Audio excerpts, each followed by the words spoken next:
Yo, vous avez un projet web, mais vous ne savez pas quelle techno choisir? Voyons ensemble dans quel cas utiliser Java ou PHP ou Ruby.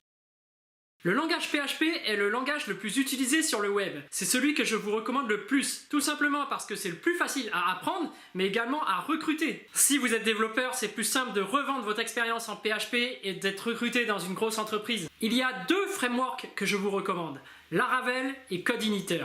CodeIgniter vous permet de créer rapidement des prototypes. Il est très proche du Ruby on Rails. Perso, moi j'ai pris à peine une demi-journée à apprendre la techno. Par contre, Laravel est beaucoup plus complet. Si vous avez déjà validé votre concept et vous avez déjà une grosse équipe, Laravel est le framework parfait pour travailler en équipe. Il permet de bien structurer le code et en plus, comme il est basé sur le framework Symfony, il y a déjà énormément de bundles qui existent. Symfony et Laravel sont vraiment les deux frameworks les plus recherchés dans les grosses entreprises. Par contre, si vous voulez créer un blog, ce n'est pas la peine de vous prendre la tête avec le code ou avec les frameworks. Il existe en PHP un outil surpuissant qui vous permet de créer un site sans coder, WordPress. Pareil, si vous voulez créer un site de e-commerce, utilisez PrestaShop. Oui, WordPress et PrestaShop, ce sont juste des outils qui vous permettent de configurer le site sans coder. Ils intègrent déjà énormément de modules, comme les modules de paiement et autres fonctionnalités qui fonctionnent déjà. Ruby, avec Ruby on Rails, est la techno la plus utilisée dans les startups aux États-Unis. Il est très pratique pour créer des prototypes. Twitter a commencé en Ruby on Rails, mais la techno étant limitée, ils ont dû migrer vers du Java. En France, c'est beaucoup plus dur de recruter quelqu'un en Ruby on Rails parce que les grosses entreprises ne recrutent pas dans cette techno. D'ailleurs, c'est difficile de pouvoir se revendre en Ruby on Rails. C'est la techno que je vous recommande le moins en France.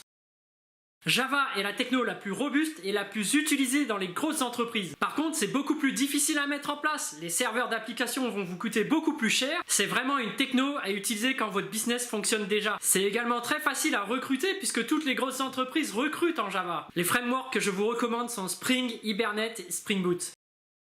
Python est la meilleure technologie si vous voulez vous lancer dans le machine learning ou dans le big data. Il est également très fiable pour le framework Django qu'il a pour le web. Malheureusement, il n'est pas très utilisé en France, donc il est difficile de recruter des développeurs Python. JavaScript avec Node.js est la techno la plus puissante et la plus performante. Il est assez simple de recruter des développeurs JavaScript car c'est la techno la plus sexy et qui monte le plus en puissance. Mais attention avec JavaScript. J'ouvre une parenthèse sur le danger des techno front comme Angular 4. Une fois qu'on maîtrise, et ça prend du temps, c'est très rapide de monter un projet avec le CLI, mais faites attention aux bonnes pratiques. Configurez bien vos routes et n'utilisez pas l'attribut hidden pour cacher les informations. Privilégiez le ngIf. Vous risquerez de vous faire sanctionner par Google et ne plus être dans leur moteur de recherche.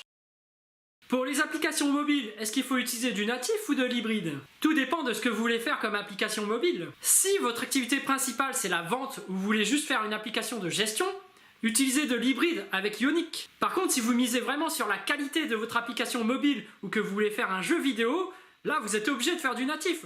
Mais attention, le natif a un coût. Rien que pour faire une appli iOS, il va vous falloir un Mac, un iPhone, une licence de développeur pour pouvoir déployer sur Apple Store. Voilà, j'espère que ma vidéo vous a plu, j'espère que ça vous aidera à voir un peu mieux quelle techno choisir pour votre projet. Alors, bien sûr, il y a des technos prometteuses comme le Go, React.js ou encore Vue.js, mais ça reste difficile de recruter dans ces technos. Bonne chance et bon courage sur votre projet. Et abonne-toi à ma chaîne.